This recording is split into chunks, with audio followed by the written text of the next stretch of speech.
नमस्कार, खबर उत्तराखंड देख रहे हैं आप। मैं हूं आपके साथ सपना दीपक मदेशिया। बुलेटिन का आगाज करेंगे। मुख्यमंत्री पुष्कर सिंह धामी ने पौड़ी में नयार उत्सव का उद्घाटन किया। आपको बता दें कि पौड़ी के नयार घाटी में 3 दिवसीय नयार उत्सव की धूम रहेगी। इसका उद्घाटन प्रदेश के मुख्यमंत्री पुष्कर सिंह धामी ने किया। मुख्यमंत्री पुष्कर सिंह धामी ने अपने संबोधन में कहा कि युवाओं के लिए धामी सरकार लगातार अच्छे काम कर रही है। इसी के साथ साथ अब तक हमने 18,000 लोगों को रोजगार दिया है। राष्ट्रीय खेलों को लेकर मुख्यमंत्री ने कहा कि ये सौभाग्य की बात है, इस बार राष्ट्रीय खेल उत्तराखंड में होने जा रहे हैं। मुख्यमंत्री ने यह भी कहा कि हमारी सरकार का हर तबके के लिए काम कर रही है।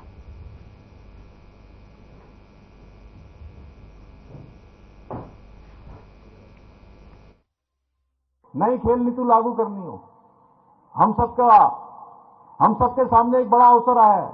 हमारा सौभाग्य है कि 2025 में 28 जनवरी से लेकर 14 फरवरी तक राष्ट्रीय खेलों का आयोजन हमारे देवभूमि उत्तराखंड के अंदर हो रहा है, जिसमें पूरे हिंदुस्तान के खेल प्रेमी यहां आएंगे, खिलाड़ी आएंगे। इतना ही नहीं, हमने राज्य में सख्त नकल विरोधी कानून लागू किया है और सख्त नकल विरोधी कानून लागू होने के बाद अभी धन सिंह जी ने बताया कि 18,000 नौकरियां हमारी अभी तक हमारे नौजवानों को, हमारे युवा भाई बहनों को, जो प्रतिभागी हैं, उनका चयन हो चुका है।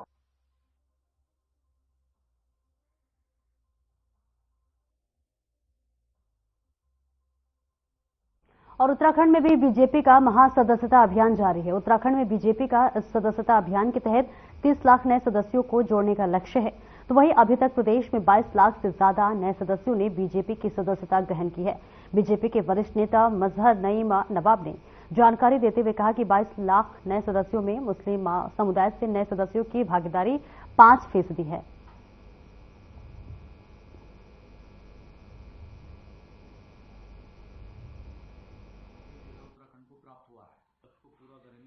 भारतीय जनता पार्टी दुनिया की सबसे बड़ी पार्टी है, राजनीतिक पार्टी है। और हमने जो सदस्यता अभियान जिस दिन 2 सितंबर से हमारा शुरू हुआ था, उस दिन हमने पुराने सदस्यों को सबको समाप्त हमारी पार्टी ने कर दिया था और नए सदस्य बनाने की कार्यक्रम शुरू किया था। आज उत्तराखंड में 22 लाख सदस्य भारतीय जनता पार्टी ने बनाए हैं और इसका श्रेय हमारे माननीय मुख्यमंत्री पुष्कर सिंह धामी और हमारे प्रदेश के प्रदेश अध्यक्ष महेंद्र भट्ट जी और हमारे संगठन को चलाने वाले, गति देने वाले संगठन के महामंत्री अजय कुमार जी और भारतीय जनता पार्टी के प्रत्येक कार्यकर्ता, या वरिष्ठ हो या विधायक हो, सांसद हो, जनप्रतिनिधि हो, दायित्वधारी हो या बूथ स्तर का कार्यकर्ता हो। अभियान को लेकर के पूरे हिंदुस्तान में जो है दिनेशपुर में थाना के अंतर्गत मोहनपुर गांव में सड़क किनारे एक बैग में एक अज्ञात महिला का शव मिलने से हड़कंप मच गया। काशीपुर हाईवे पर मोहनपुर नंबर 1 गांव में कुछ बच्चे बकरी चरा रहे थे। बच्चों ने सड़क किनारे हल्दी के खेत में संदिग्ध हालत में एक बैग पड़ा देखा। सूचना पर आसपास के लोग मौके पर इकट्ठा हो गए। तो वहीं दिनेशपुर थाने को सूचना दी गई कि पुलिस भी मौके पर पहुंच गई, जिसके बाद पुलिस ने बैग को कब्जे में लेकर उसे खोलकर देखा तो उसमें एक महिला का शव बरामद हुआ। महिला के गले में दुपट्टा लिपटा था और नाक से खून भी निकल रहा था। महिला की उम्र 25 से 30 साल के बीच बताई जा रही है।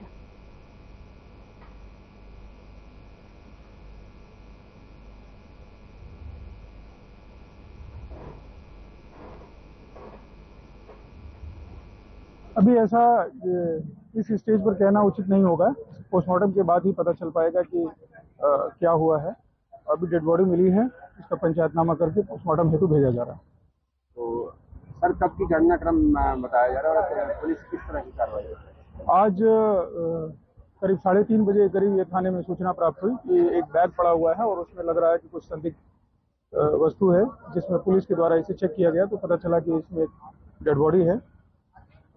पुलिस के द्वारा पंचायतनामा की कार्रवाई की जा रही है और उसके बाद पोस्टमार्टम हेतु इसे भेजा जाएगा।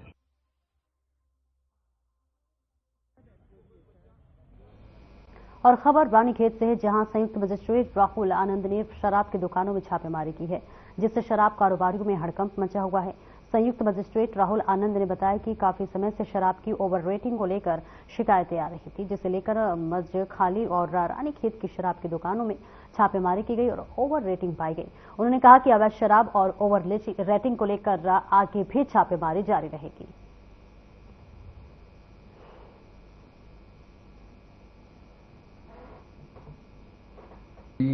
कुछ दिनों से यहाँ पे शिकायत प्राप्त हो रही थी ओवर प्राइसिंग की पूरे रानीखेत क्षेत्र अंतर्गत। तो इसी क्रम में कल मेरे द्वारा स्वयं द्वारा जो है गुप्त तरीके से 3 जगहों पे शराब की दुकानें जो 3 है, तीनों पे जगह पे छापेमारी की गई तथा स्वयं मेरे द्वारा जो है तीनों जगहों पे खरीदारी की गई। प्रथम जगह जो है मजखाली में 6:53 पे मेरे द्वारा खरीदारी की गई, जहाँ पे 2 बडवाइजर तथा 1 मैकडॉवेल की खरीदारी की गई। तो मैकडॉवेल की जो विस्की 165 रुपए प्रिंटेड है, उस पर MRP वो 190 रुपए में दी गई। बडवाइजर जिसपे 245 रुपए अंकित है 260 रुपए में दी गई। दूसरी जो रानीखेत में देसी शराब की दुकान है, वहां पे जो गुलाब करके एक क्वार्टर मिलती है, तो वो उसकी प्राइस 85 रुपए है, उसे 100 रुपए में दिया गया।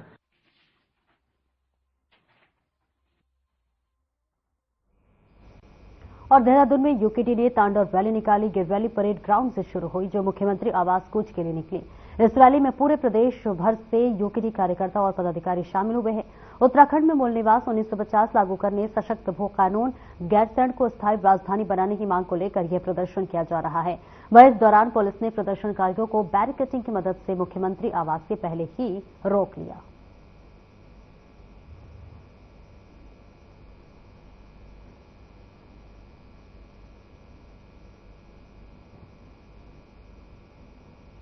को भर भर कर उत्तराखंड की महान जनता ने सत्ता दी, मगर सत्ता देने के बाद इन 24 वर्षों में विकास के नाम पर विस्फोटक जनसंख्या इस राज्य के अंदर बढ़ा दी।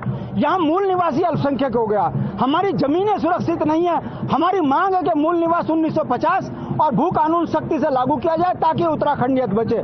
दुर्भाग्य की बात है कि धामी सरकार मूल निवास भू कानून में तो टरका रही है, मगर यूसीसी कानून को लागू करके उत्तराखंड की सनातन संस्कृति पर जो है बहुत बड़ी चोट मारने जा रही है। हम धामी सरकार से पूछना चाहते हैं कि उत्तराखंड की जनता ने कब कहा कि हमारे को यूसीसी की जरूरत है। आज की जो रैली है, तांडव रैली, ये हम लोगों ने जो राज्य की दुर्दशा हो गई है, राज्य हम लोगों ने बनाया, उत्तराखंड क्रांति दल ने इस राज्य को जन्म दिया और आज जो यहाँ पर भू माफिया काबिज हो गए हैं, पूरे जो हमारे मैदानी जिले हैं उन पर बाहरी प्रदेश के लोगों ने कब्जा कर लिया है, उसका ये आक्रोश है। उत्तराखंड क्रांति दल के प्रत्येक कार्यकर्ता, उत्तराखंड की जनता अब इसको बर्दाश्त करने वाली नहीं है।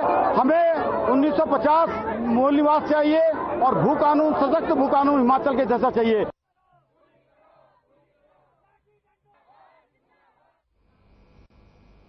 दीपावली त्यौहार के मद्देनजर जिला प्रशासन शहर की व्यवस्थाओं को दुरुस्त करने में जुटा हुआ है।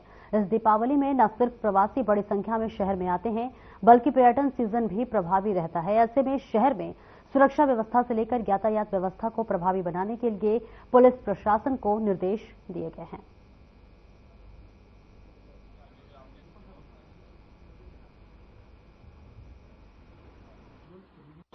दीपावली के त्यौहार पर एक तो बाजार में फुटफॉल काफ़ी बढ़ जाता है, साथ ही जो हमारे प्रवासी लोग हैं वो त्यौहार के टाइम पे घर आते हैं। साथ ही ये ट्रेंड भी देखा गया है कि वीकेंड होने की वजह से पर्यटकों का भी आवागमन इस बीच में हो जाता है।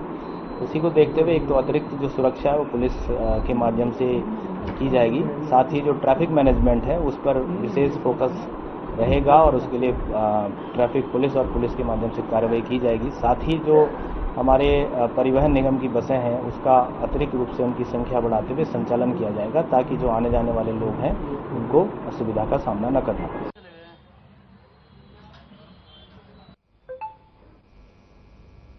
और वहीं जहां कांग्रेस पार्टी सरकार को निकाय चुनाव न करने को लेकर लगातार हमला करती नजर आ रही है कि बीजेपी सरकार निकाय चुनाव कराने से डरती है। इसको लेकर कैबिनेट मंत्री प्रेमचंद अग्रवाल ने कहा कि सरकार 25 दिसंबर तक निकाय चुनाव कराने की स्थिति में है, तो वहीं पूरी तरह से बीजेपी चुनावी मोड में रहती है और पूरी तरीके से चाहे निकाय चुनाव हो या फिर कोई और अन्य चुनाव हो, पार्टी पूरी मजबूती के साथ अपनी तैयारी करती है और चुनाव लड़ती है। तो क्या है सर, क्या 10 नवंबर तक कार्यक्रम करने के लिए आप लोग तैयार हैं? हम 25 दिसंबर से पहले निकाय चुनाव हर हालत में करने की स्थिति में होंगे, यानी कि चुनाव परिणाम 25 दिसंबर से पहले उत्तराखंड के निकायों का घोषित हो जाएगा। सर, एक दूसरा सवाल। उत्तराखंड में लगातार कम हो रही कृषि भूमि को लेकर पूर्व कैबिनेट मंत्री प्रसाद नैथानी ने चिंता जाहिर की है। मंत्री प्रसाद नैथानी ने अपने जारी एक बयान में कहा कि यह पूरे प्रदेश के लिए चिंता का विषय है कि लगातार कम हो रही कृषि भूमि को बचाने के लिए सरकार कोई पहल नहीं कर रही है। साथ ही उन्होंने कहा कि अपनी धार्मिक यात्रा के जरिए वो बंजर हो रही जमीन को कृषि भूमि में बदलने का संकल्प लेकर मुहिम चलाने जा रहे हैं।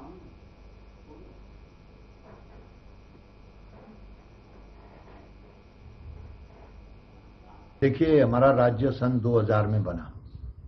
उस समय हमारे राज्य में जो कृषि योग्य भूमि थी वो 7.5 लाख हेक्टेयर जमीन हमारे पास थी और आज 2024 समाप्ति पे जा रहा है। इसमें 2.5 लाख हेक्टेयर जमीन जो है कृषि की वो खत्म हो गई है और 5.5 लाख के करीब जो है कृषि योग्य भूमि बची है। तो ये बहुत बड़ा प्रश्न चिन्ह है और धीरे धीरे जो गांव हैं वो उजाड़ हो रहे हैं, खेत वीरान हो रहे हैं।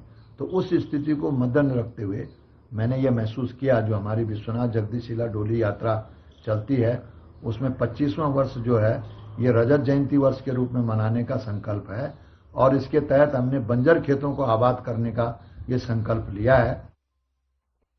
शिक्षा मंत्री डॉक्टर धन सिंह रावत की तरफ से क्लस्टर स्कूलों के आसपास के स्कूलों की मैपिंग करने के निर्देश दिए गए हैं।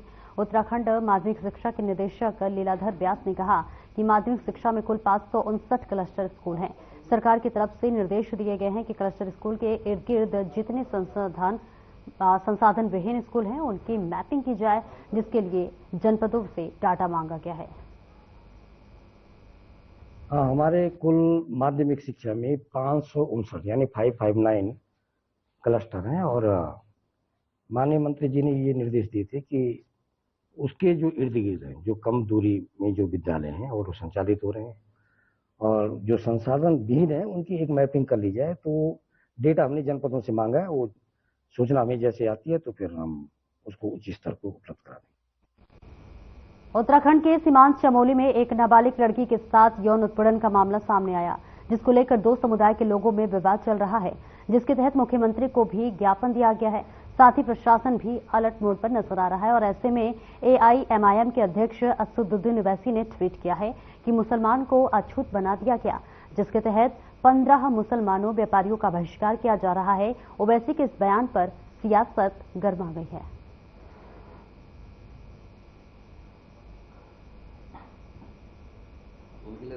देखिए, ओवैसी जी का जो बयान ट्वीट पर आया है देखा है, लेकिन मुझे लगता है कि इस तरीके से, क्योंकि ये धर्म स्तरीय और शांतिप्रिय प्रदेश है हमारा, अगर इसमें किसी प्रकार से इस तरह का व्यक्ति हिंदू और मुस्लिम करने की बात इस प्रदेश के अंदर करेगा तो कतई बर्दाश्त नहीं होगा। और सरकार अपना निर्णय लेने में बिल्कुल सक्षम है और सरकार गलत लोगों को बिल्कुल भी बढ़ावा देने वालों को बर्दाश्त नहीं करेगी। जो लोग लोगों को भड़काने का काम करते हैं, क्या हम लव जिहाद, लैंड जिहाद या थूक जिहाद जैसे मसलों पर भी अगर सरकार निर्णय नहीं लेगी तो क्या ऐसे लोगों के पक्ष में आकर के खड़ी होगी? तो उन लोगों को ये स्पष्ट करना होगा कि जो गलत काम करने वाले लोग हैं, जो उपद्रवी हैं, जो दंगा फैलाते हैं, जो लोगों को परेशान करते हैं, जो लोगों की भावनाओं के साथ खेलते हैं, जो उनको उनके धर्म को भ्रष्ट करने का काम करते हैं, क्या वो ऐसे लोगों के साथ में खड़े? तो मुझे लगता है इस तरह का जो बयान ओवैसी जी ने दिया है बहुत ही निंदनीय है। देखिए, आपके प्रश्न के 2 उत्तर हैं। एक तो ओबीसी को मैं कतई सीरियस नहीं मानता। वो बीजेपी की बी टीम के रूप में काम करते हैं। जहां चुनाव होता है, चाहे उपचुनाव हो, चुनाव होता है, वो कुछ ना कुछ ऐसा बयान देते हैं जिससे बीजेपी को पोलराइजेशन ऑफ वोट का जो उनका एजेंडा वो कामयाब होता है। दूसरा पहलू यह है कि चमोली हो या अन्य कहीं भी जगह हो पूरे भारत में, बीजेपी मुस्लिम्स को, माइनॉरिटी को वो देश का नागरिक ही नहीं मानती। उनका कार्य करने का तरीका, उनका बात करने का तरीका हमेशा ऐसा रहता है जिससे जो हमारे देश के नागरिक हैं उनमें एक भय पैदा होता है और बीजेपी उस भय का लाभ उठाती है वोट के रूप में। और वहीं हल्दूचौड़ में दिन दहाड़े हुई फायरिंग की घटना के बाद जिले की पुलिस प्रशासन ने तत्परता दिखाते हुए महज 2 घंटे के भीतर ही आरोपियों को गिरफ्तार कर लिया। आपको बता दें, देवरारामपुर गांव में आपूर्ति निरीक्षक मोहित कठैत की अध्यक्षता में सस्ते गल्ले की दुकानों की बैठक आयोजित हुई। इसी दौरान ये घटना की है। आपको बता दें, जहां मोहित जोशी और राजू पांडे के बीच कहासुनी के बाद वाद विवाद बढ़ गया था। थाना क्षेत्र में एक सरकारी दुकान के आवंटन को लेके दो पक्षों में विवाद हुआ और एक पक्ष द्वारा दूसरे पक्ष को डराने के लिए और वहां अपना वर्चस्व जमाने के लिए उनके ऊपर जो है फायर किया और जो है उसको जान से मारने का प्रयास किया। इस मामले में पुलिस ने तत्काल एफआईआर रजिस्टर की और एफआईआर रजिस्टर करते हुए इसमें 6 अभियुक्तों को हमने गिरफ्तार किया। साथ ही जिस वेपन से गोली चली है वो वेपन भी पुलिस के द्वारा बरामद कर लिया है। जो ये 6 लोग गिरफ्तार किए हैं इनमें से 3 लोगों का आपराधिक इतिहास है और ये लोग पूर्व में भी आपराधिक जो गतिविधियां उनमें संलिप्त रहे हैं। अभी तक की जो पूछताछ उसके हिसाब से उत्तर प्रदेश से ये इस तरीके का इलीगल वेपन लेके आए हैं और जो बाकी अभियुक्त हैं उनके बारे में जो उनका आपराधिक इतिहास के बारे में पूछताछ चल रही है। बरसात के दौरान त्रिवेणी घाट पर आए सिल्ट को उठाने के लिए हुए टेंडर में नियमों की अनदेखी और अवैध खनन की एनजीटी में हुई शिकायत की जांच तेजी से शुरू हो गई है। एनजीटी कोर्ट के आदेश पर डीएम देहरादून ने त्रिवेणी घाट और चंद्रभागा नदी में बताते चले अधिकांश कर्मचारियों के साथ निरीक्षण किया। इस दौरान तमाम सवालों के जवाब और जांच से संबंधित पहलुओं पर डीएम ने गौर किया। नियमों की अनदेखी और अवैध खनन को लेकर डीएम ने एसडीएम और अन्य अधिकारियों को सबूत जुटाने के निर्देश दिए और इसके अलावा एसडीएम को समाचार पत्रों में विज्ञप्ति प्रकाशित करके अवैध खनन से संबंधित फोटो वीडियो जनता के सहयोग से प्राप्त करने के निर्देश दिए हैं। तो वहीं डीएम सविन बंसल ने बताया कि जांच करने के बाद रिपोर्ट एनजीटी कोर्ट में प्रस्तुत की जाएगी। ज्वाइनिंग से पूर्व एक यहाँ पर मैटर था ऑक्शनिंग का, जो घाट पे हमारा सिल्ट जमा हो जाता है तो उसकी ऑक्शनिंग के लिए कुछ पब्लिक इंटरेस्ट में रीजंस कोट करते हुए हमारे प्रेडिसेसर ने कुछ अनुमति दी थी, तो उसको चैलेंज किया गया है ऑनरेबल एनजीटी में।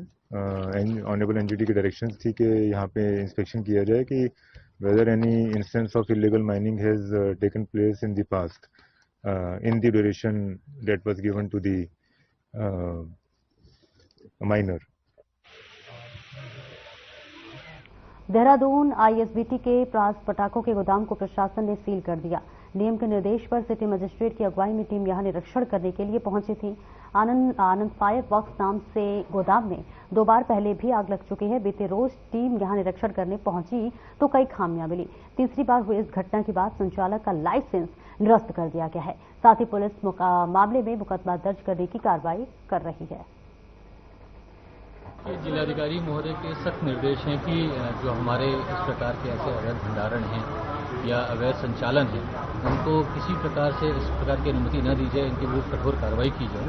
पूर्व में भी हम लोगों ने जितने पटाखा विक्रेता थे उनके साथ बैठकें भी की थी और हमने सबसे अपील भी की थी कि मानकों का अनुपालन करते रहें। लेकिन ऐसी सूचनाएं प्राप्त हो रही थी कि कई लोग अवैध उच्च भंडारण कर रहे हैं, जिसमें मानकों का पालन नहीं कर रहे हैं या पूर्व जो हमारे इंस्पेक्शंस हुए थे उनके जो इंस्पेक्शन हुए थे उनका अनुपालन नहीं हो रहा है।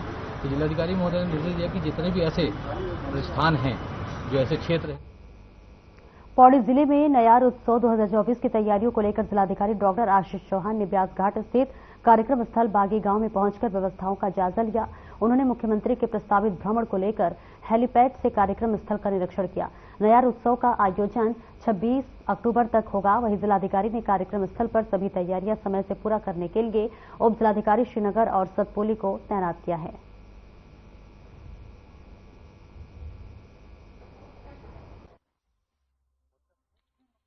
नयार उत्सव हम लोग वहाँ सेलिब्रेट कर रहे हैं, वहाँ पे ऑर्गेनाइज किया जा रहा है, जिसमें नयार और गंगा नदी के कॉन्फ्लुएंस पॉइंट या संगम स्थल पर हम लोग इसको व्यास घाट का जो पर्यटन और ऐतिहासिक महत्व है उसको एक तरीके से टूरिज्म के मैप पे हाईलाइट करने के लिए हम लोगों ने प्रोग्राम किया और ऑनरेबल सीएम सर के द्वारा इसका इनॉग्रेशन कल किया जा रहा है। अराउंड 11 o'clock सर वहाँ पधारेंगे और विभिन्न विकास प्रदर्शनी के अतिरिक्त जो भी हमारे कार्यक्रम है, यहाँ महाशीर के संरक्षण का एक महत्वपूर्ण स्थान भी है। आगामी त्योहार रेस सीजन में सुरक्षा को लेकर पुलिस प्रशासन सतर्क हो गया है। जनपद हरिद्वार में पुलिस संदिग्ध वाहनों की चेकिंग अभियान चला रही है। इसके साथ ही बाहरी लोगों को भी सत्यापन अभियान उनके लिए चलाया जा रहा है और इसी कड़ी में मंगलौर में भी चेकिंग अभियान चलाया गया और सत्यापन की भी कार्रवाई की गई। इसके साथ ही आगामी त्योहार को लेकर बाजार में बढ़ रहे अतिक्रमण के खिलाफ भी पुलिस ने कार्रवाई करते हुए दुकानदारों के चालान किए।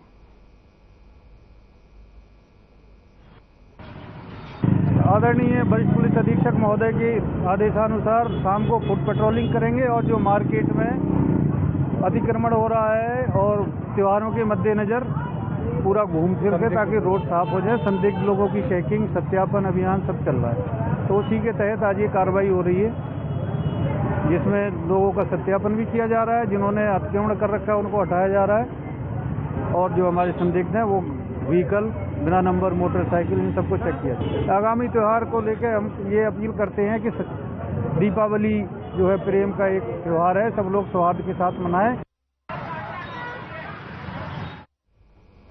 पौड़ी में कोतवाली पुलिस ने मारपीट करने के मामले में 2 युवकों के खिलाफ मुकदमा दर्ज किया है। जानकारी के मुताबिक पौड़ी निवासी युवक अरुण चतुर्वेदी ने पुलिस को तहरीर देकर बताया कि वह टेका रोड पर घूमने पर गए थे, जहां मंजीत ओसवाल और उसके साथी प्रदीप पटवाल ने उनके साथ मारपीट शुरू कर दी। किसी तरह उनके चुंगल से बचकर उन्होंने जान बचाई। फिलहाल पुलिस ने मंजीत और प्रदीप के खिलाफ मुकदमा दर्ज कर लिया है।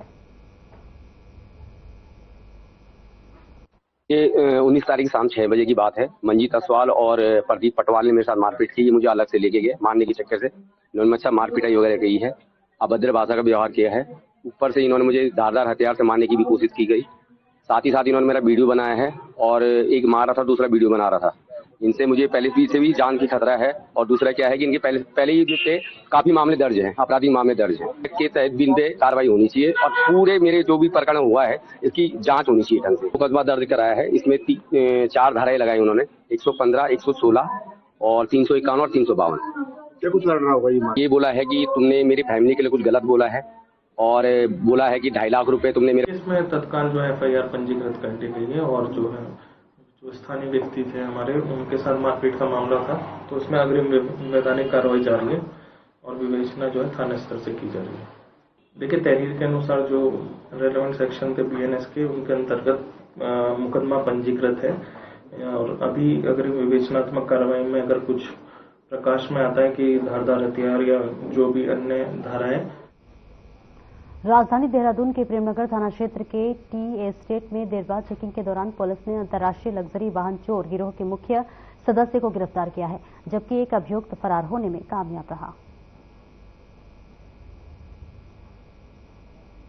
ये कल देर रात्रि सूचना मिली थी कि अंतर्राज्यीय वाहन चोर गिरोह के 2 सदस्य यहाँ पर जो है देहरादून में किसी रेकी करने, वारदात करने को आ रखे हैं। सूचना जो हमें दिल्ली पुलिस से स्पेशल सेल के माध्यम से भी मिली थी और इसके लगातार इसमें हम मॉनिटरिंग कर रहे थे और एक चेकिंग अभियान विभिन्न क्षेत्रों में चल रहा था। सूचना के आधार पर जो हमारी स्पेशल टीम है SOG की, वो थाना प्रभारी भी अलग अलग स्थानों पर लगे थे और इसके बाद जो संदिग्ध वाहन था, जब उसको रोकने का 2 वाहनों को प्रयास किया गया। और वहीं ऋषिकेश बद्रीनाथ हाईवे पर देवप्रयाग के निकट एक दर्दनाक सड़क हादसा हो गया। आपको बता दें कि गोचर से ड्राइव वाला आते समय आर्मी का एक ट्रक ब्रेक फेल होने से अनियंत्रित होकर सड़क पर पलट गया है। इस घटना में आर्मी के एक अन्य जवान की मौत हो गई है, जबकि ड्राइवर सहित आर्मी के 3 जवानों ने ट्रक से कूदकर अपनी जान बचाई। हादसे को लेकर देवप्रयाग थाना प्रभारी महिपाल सिंह रावत ने बताया कि मृतक जवान की पहचान 35 वर्षीय हवलदार शैलेंद्र सिंह के रूप में हुई है, जो कि 26 वर्षीय है, राजपूत रेजिमेंट के जवान था। 23/10/2024 को MDT द्वारा एक सूचना मिली थी कि बचेली खाल NHPC के पास एक ट्रक जो है आर्मी का रोड पे लुढ़क गया है, उसके नीचे कुछ लोग दबे हैं। सूचना पर मैं तुरंत अपने फोर्स से वहाँ पे मौके पे पहुंचा तो वहाँ पे देखा कि एक आर्मी का ट्रक जो है रोड पर पलटा है, उसके नीचे एक आर्मी का जवान दबा पड़ा था। हम लोगों ने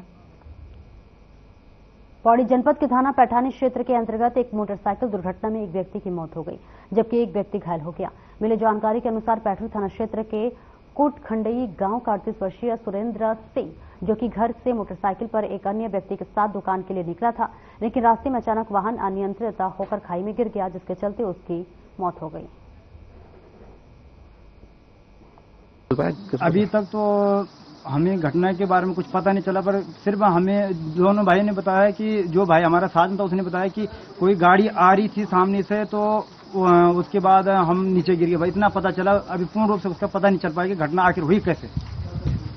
हमें फोन के माध्यम से पता चला कि जब हमारे घर पे फोन आया हमारे बड़े भाई साहब के ऐसे ऐसे घटना हुई कि हमारे भतीजा सुरेंद्र सिंह का रोड एक्सीडेंट हुआ। तो थाना क्षेत्र के अंतर्गत आज सुबह एक बाइक का हादसा हुआ है, जिसमें बाइक में 2 व्यक्ति सवार थे, जो कि बाइक 15-20 फीट नीचे गिर गई। इसमें जो बाइक सवार था एक की मृत्यु हो गई है और दूसरे व्यक्ति घायल हैं, जिनका उपचार चल रहा है।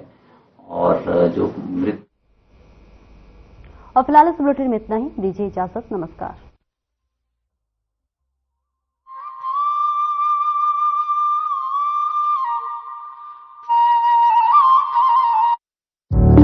Through constant